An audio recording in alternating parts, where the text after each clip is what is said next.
हरे कृष्णा। सनत सुजात जी ने आगे कहा, महानुभाव, परम ब्रह्म परमात्मा के नाम आदि विशेष रूपों से इस जगत की प्रतीति होती है। उसी की प्राप्ति के लिए वेद में तप यज्ञों का प्रतिपादन किया गया है। इन तप और यज्ञों के द्वारा उस श्रोत्रिय विद्वान पुरुष को पुण्य की प्राप्ति होती है। फिर उस निष्काम कर्म रूप पुण्य से पाप को नष्ट कर देने के पश्चात उसका अंतःकरण ज्ञान से प्रकाशित होता है। तब वह विद्वान पुरुष ज्ञान से परमात्मा को प्राप्त होता है। किंतु इसके विपरीत जो भोगाभिलाषी पुरुष धर्म अर्थ काम रूप त्रिवर्ग फल की इच्छा रखते हैं, वे इस लोक में किए हुए सभी कर्मों को साथ ले जाकर उन्हें परलोक में भोगते हैं और भोग समाप्त होने पर पुनः इस संसार मार्ग में लौट आते हैं। इस लोक में जो तपस्या अर्थात सकाम भाव से की गई तपस्या की जाती है, उसका फल परलोक में भोगा जाता है। परंतु ब्रह्मोपासक इस लोक में निष्काम भाव से गुरुतर तपस्या करते हैं। वे इसी लोक में तत्व ज्ञान रूप फल को प्राप्त कर लेते हैं और मुक्त हो जाते हैं। इस प्रकार एक ही तपस्या श्रद्ध और समृद्ध के भेद से दो प्रकार की होती है। धृतराष्ट्र ने पूछा, सनत सुजात जी, विशुद्ध भावयुक्त केवल तप ऐसा प्रभावशाली बड़ा चढ़ा कैसे हो जाता है? यह किस प्रकार का है कहिए, जिससे हम उसे समझ सकें। सनत सुजात ने कहा, राजन, यह तप सब प्रकार के से निर्दोष होता है। इसमें भोग वासना रूप दोष नहीं रहता, इसलिए ये विशुद्ध कहा जाता है। और इसीलिए ये विशुद्ध तप सकाम तप की अपेक्षा फल की दृष्टि से भी बहुत बड़ा चढ़ा होता है। राजन, तुम जिस तपस्या के विषय में मुझसे पूछ रहे हो, यह तपस्या ही सारे जगत का मूल है। वेद वेत्ता विद्वान इस निष्काम तप से ही परम अमृत मोक्ष को प्राप्त होता है। धृतराष्ट्र ने बोला, सनत सुजात जी, मैंने दोष रहित तपस्या का महत्व सुना। अब तपस्या के जो दोष हैं वह भी बताइए, जिससे मैं सनातन गोपनीय ब्रह्म तत्व को समझ सकूं। सनत सुजात ने कहा, राजन, तपस्या के क्रोध आदि 12 दोष हैं और 13 प्रकार के नृशंस मनुष्य होते हैं। मवाद इन शास्त्रों में कथित ब्राह्मणों के धर्म आदि 12 गुण प्रसिद्ध हैं। काम, क्रोध, लोभ, मोह, चिकीर्षा, निर्दयता, असूया, अभिमान, शोक, सप्रेहा, ईर्ष्या और निंदा। मनुष्यों में रहने वाले ये 12 दोष मनुष्यों के लिए सदा ही त्याग देने योग्य होते हैं। नरश्रेष्ठ, जैसे व्याघ्र मृगों को मारने का छिद्र अर्थात अवसर देखता है, उनकी टोह में लगा रहता है, उसी प्रकार इनमें से एक एक दोष मनुष्यों का छिद्र देखकर उन पर आक्रमण करता है। अपनी बहुत बढ़ाई करने वाला, लोलुप, तनिक से भी अपमान को सहन न करने वाला, निरंतर क्रोधी, चंचल और आश्रितों की रक्षा नहीं करने वाला, ये 6 प्रकार के मनुष्य पापी हैं। महान संकट में पड़ने पर ये निडर होकर पापाचरणों का आचरण करते हैं।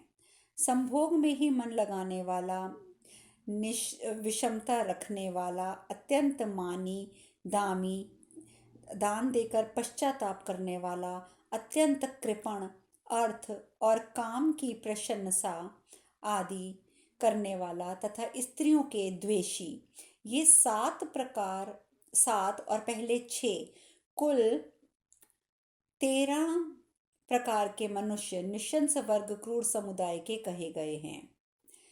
यह धर्म, सत्य, इंद्रिय निग्रह, तप, मत्सरता का अभाव, लज्जा, सहनशीलता, किसी के दोष को ना देखना, यज्ञ करना, दान देना, धैर्य और शस्त्र ज्ञान, ये ब्राह्मण के 12 व्रत हैं।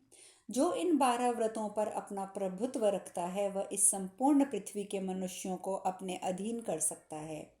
इनमें से 3, 2 या 1 गुण से भी जो युक्त है, उसके पास सभी प्रकार का धन है, ऐसा समझना चाहिए। दम, त्याग और अप्रमाद, इन 3 गुणों में अमृत का वास है। जो मनीषी बुद्धिमान ब्राह्मण हैं, वे कहते हैं कि इन गुणों का मुख्य सत्य स्वरूप परमात्मा की ओर है, अर्थात ये परमात्मा की प्राप्ति के साधन हैं। दम 18 गुणों वाले हैं। निम्नलिखित 18 गुणों से के दोषों से को त्यागने से 18 गुण समझने चाहिए।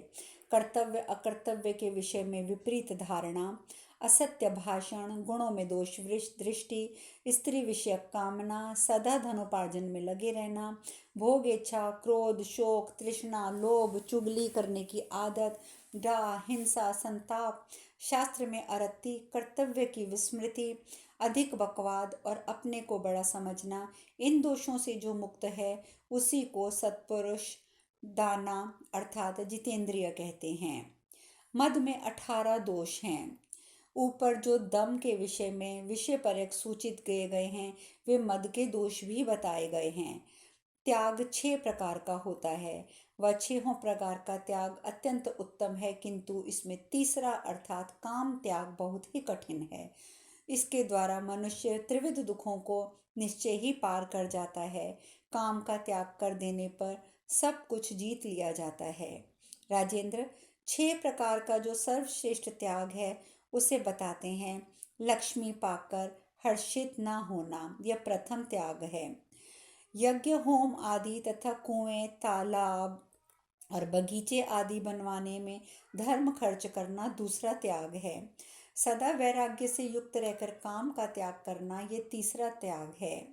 महर्षि लोग इसे अवर्चनीय मोक्ष का उपाय कहते हैं, इसीलिए यह तीसरा त्याग विशेष गुणवान माना गया है।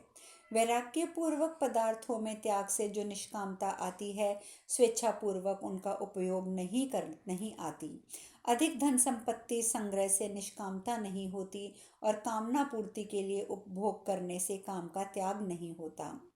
जो पुरुष सब गुणों से युक्त धनवान हो, यदि उसे किए हुए कर्म का सिद्ध ना हो तो उसके लिए दुख व ग्लानि कभी ना करे। सुयोग्य याचक के आ जाने पर उसे दान करें, ये छठा त्याग है। इसे हमेशा ध्यान में रखें। राजन, 5 इंद्रियां और छठा मन, इनकी अपने अपने विषयों में जो भोग बुद्धि से प्रवृत्ति होती है। 6 तो ये प्रमाद विषयक दोष हैं और भूतकाल की चिंता और भविष्य की आशा 2 दोष ये हैं। इन 8 दोषों से मुक्त पुरुष जो होता है सिर्फ वही सुखी होता है। राजेंद्र, तुम सत्य स्वरूप हो जाओ, सत्य में ही संपूर्ण लोग प्रतिष्ठित हैं। ये दम, त्याग, अप्रमाद आदि गुण भी सत्य स्वरूप परमात्मा की प्राप्ति करने वाले हैं। सत्य में ही अमृत की प्रतिष्ठा है। यह सब सुनकर धृतराष्ट्र ने कहा, मुने, इतिहास पुराण जिनमें 5वां है, उन संपूर्ण वेदों के द्वारा कुछ लोगों का विशेष रूप से नाम लिया जाता है, अर्थात वे पंचवेदी कहलाते हैं। दूसरे लोग चतुर्वेदी और त्रिवेदी भी कहे जाते हैं। इस प्रकार जो लोग द्विवेदी, एकावेदी और अनृच्य कहलाते हैं, इनमें से कौन से ऐसे हैं जिन्हें मैं निश्चित रूप से ब्राह्मण समझूं? सनत सुजात ने कहा, राजन, सृष्टि के आदि में वेद एक ही थे, परंतु वे समझने के कारण बहुत से विभाग कर दिए गए। उस सत्य स्वरूप एक वेद के सार तत्व परमात्मा से कोई बिरला ही स्थित होता है। इस प्रकार वेद के तत्व को ना जानकर भी कुछ लोग मैं विद्वान हूँ ऐसा मानते हैं। फिर उनकी दान, अध्ययन और यज्ञादि कर्मों से प्रवृत्ति लोभ में हो जाती है। वास्तव में जो सत्य स्वरूप परमात्मा से च्युत हो जाते हैं उन्हीं का वैसा संकल्प होता है। फिर सत्य रूप वेद के प्राणमय का निश्चय करके ही उनके द्वारा यज्ञों का विस्तार किया जाता है। किंतु जब तक संकल्प सिद्ध न हो तब तक दीक्षित व्रत का आचरण अर्थात यज्ञ आदि कर्म करते रहना चाहिए। यह दीक्षित नाम दक्षी व्रतादेशी इस धातु से बना है। सत्य पुरुषों में सत्य स्वरूप परमात्मा ही सबसे बढ़कर है, क्योंकि परमात्मा के ज्ञान का फल प्रत्यक्ष है और तप का फल परोक्ष है, इसलिए ज्ञान का ही आश्रय लेना चाहिए। बहुत पढ़ने वाले ब्राह्मण को केवल बहुपाठी ही समझना चाहिए। इसलिए महाराज, केवल बातें बनाने से ही ना किसी को ब्राह्मण मान लेना। जो सत्य स्वरूप परमात्मा से कभी पृथक नहीं होता, सिर्फ उसी को तुम ब्राह्मण समझो। राजन, अथर्वा मुनि महर्षि समुदाय के पूर्व काल में जिनका गान किया गया है वे ही छंद वेद हैं। किंतु संपूर्ण वेद पढ़ लेने के लिए भी जो वेदों के द्वारा जानने योग्य परमात्मा के तत्व को नहीं जानते, वे वास्तव में वेद के विद्वान नहीं हैं। नरश्रेष्ठ, वास्तव में वेद के तत्व को जानने वाला कोई नहीं है, अथवा यूं समझो कि कोई बिरला ही उनका रहस्य जान पाता है। जानने वालों में कोई भी वेदों को अर्थात उसके रहस्य को जानने वाला नहीं है, क्योंकि जानने में आने वाले मन बुद्धि आदि के द्वारा ना तो कोई वेद के रहस्य को जान पाता है, ना जानने योग्य परमात्मा तत्व को। जो मनुष्य केवल धर्म विधायक वेद को जानता है, वह तो बुद्धि द्वारा जानने में आने वाले पदार्थों को ही जानता है, किंतु जो बुद्धि द्वारा जानने योग्य पदार्थों को जानता है, वह सकामी पुरुष वास्तव में वास्तविक तत्व ब्रह्म परमात्मा को नहीं जानता। द्वितीय के चंद्रमा की सूक्ष्म कला को बताने के लिए जैसे वृक्ष की शाखा की ओर संकेत किया जाता है, उसी प्रकार उस सत्य स्वरूप परमात्मा का ज्ञान कराने के लिए वेदों का उपयोग किया जाता है, ऐसा विद्वान पुरुष मानते हैं। आत्मा की खोज के लिए पूर्व, दक्षिण, पश्चिम, उत्तर की ओर जाने की आवश्यकता नहीं है, फिर आग्नेय आदि कोणों की तो बात ही क्या। इसी प्रकार द्विविभाग में रहित प्रदेश में भी उन्हें ढूंढना नहीं चाहिए। आत्मा का अनुसंधान अनात्म पदार्थों में किसी तरह नहीं करें, वेद के वाक्यों में भी ना ढूंढकर केवल तप के द्वारा उस प्रभु का साक्षात्कार करें। मौन रहने अथवा जंगल में निवास करने मात्र से कोई मुनि नहीं होता। जो अपने आत्मा के स्वरूप को जानता है, वह श्रेष्ठ मुनि कहलाता है। राजन, पूर्वोक्त धर्म आदि में स्थित होने से और वेदों का क्रम में विधिवत अध्ययन करने से ही मनुष्य इस प्रकार परमात्मा का साक्षात्कार करता है। यह बात अपनी बुद्धि द्वारा निश्चय करके मैं तुम्हें बता रहा हूँ। इस प्रकार श्री महाभारत उद्योग पर्व के अंतर्गत सनत सुजात वाक्य विषयक 43वां अध्याय पूर्ण हुआ। धृतराष्ट्र ने आगे पूछा, सनत सुजात जी, आप जिस सर्वोत्तम और सर्वरूपा ब्रह्म संबंधी विद्या का उपदेश कर रहे हैं, कामी पुरुषों के लिए वह अत्यंत दुर्लभ है। कुमार, मेरा तो ये मानना है कि आप इस उत्कृष्ट विषय का पुनः प्रतिपादन करें। सनत सुजात ने कहा, राजन, तुम जो मुझसे बारंबार प्रश्न करके अत्यंत हर्षित हो उठते हो, सो इस प्रकार जल्दबाजी करने से ब्रह्म की उपलब्धि नहीं होगी। बुद्धि में मन के लय हो जाने पर वृत्तियों का विरोध करने वाली जो स्थिति है, उसका नाम है ब्रह्म विद्या, और वह ब्रह्मचर्य का पालन करने से ही सिर्फ उपलब्ध होती है।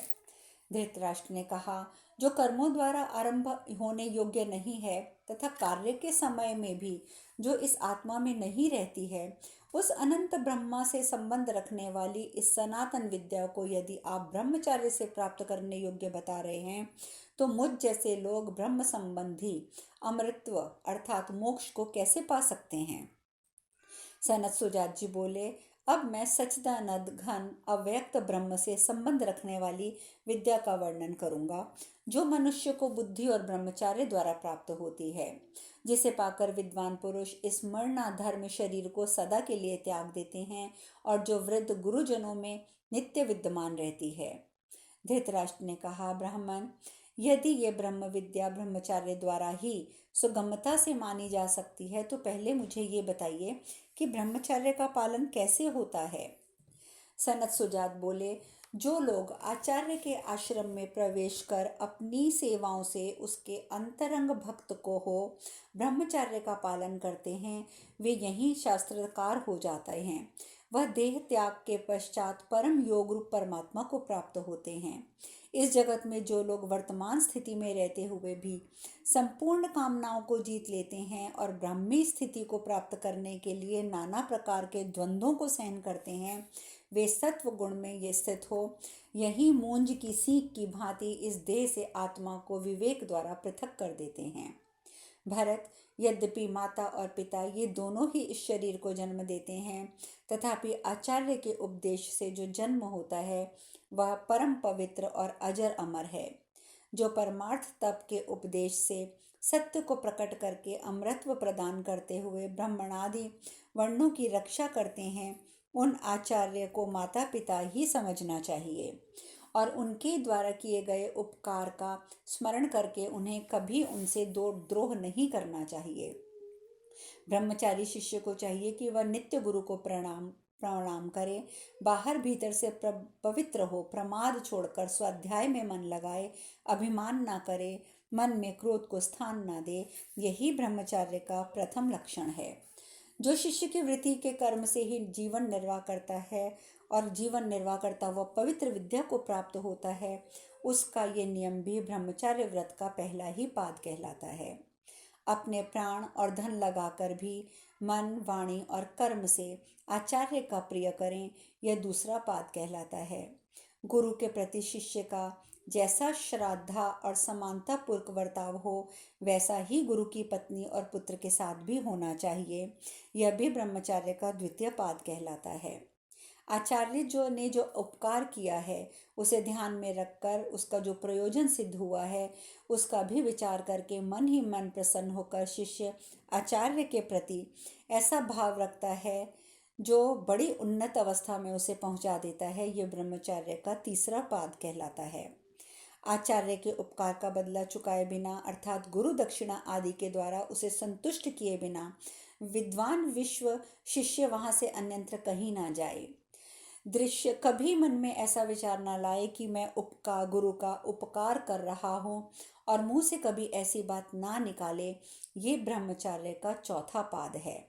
सनातनी विद्या के कुछ अंशों को तथा उसके मर्म को तो मनुष्य समय के योग से प्राप्त करता है।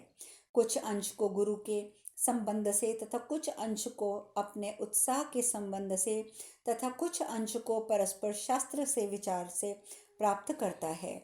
पूर्वोक्त धर्म आदि 12 गुण जिसके स्वरूप हैं तथा और भी जो धर्म के अंग और सामर्थ्य हैं, वे भी जिसके स्वरूप हैं, वह ब्रह्मचार्य आचार्य के संबंध में प्राप्त वेदार्थ के ज्ञान से सफल होता है, ऐसा कहा जाता है।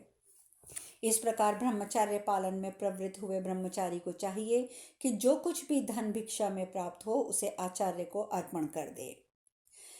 गुरुपुत्र के प्रति उसकी भी यही भावना होनी चाहिए। अब शेष कथा कल। हरे कृष्णा, हरे कृष्णा, हरे कृष्णा।